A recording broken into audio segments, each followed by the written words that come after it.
Ok, kom ons kyk, wat is hierin? Eerste vraag is, wat maak jou opgewonde van harties NG? Ja, dis 'n interessante ene. Wat my opgewonde maak is mense wat hierso 'n plek het waar hulle self kan wees. So dit maak my opgewonde dat die mense hierso regtig op soek is na die woord van die Here. So dit maak my opgewonde. En die families, jong mense, ou mense kan 'n plek hê waar hulle kan behoort. So dit maak my opgewonde.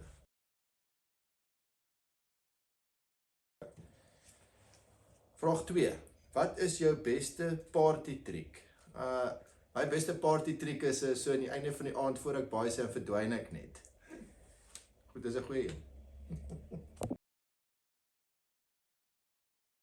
Ja. Okay, vraag nommer 3.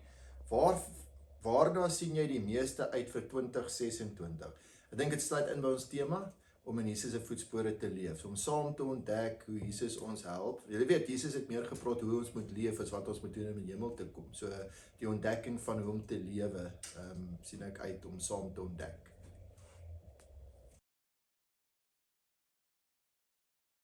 Okay, vraag 4. Wat is Harties NG se visie vir 2026? Okay, so ons tema is om in Jesus se voetspore te leef. Ons visie is dat hier 'n plek sal wees waar almal welkom is en dat alle mense die genade van Jesus sal beleef. En ek dink dis nie net vir 2026 nie, dis ons wyeer visie dat dit vir almal is, nie net vir ons nie, maar ook vir die wêreld. Okay, vraag 5. Hoekom is die tema om Jesus se voetspore te leef?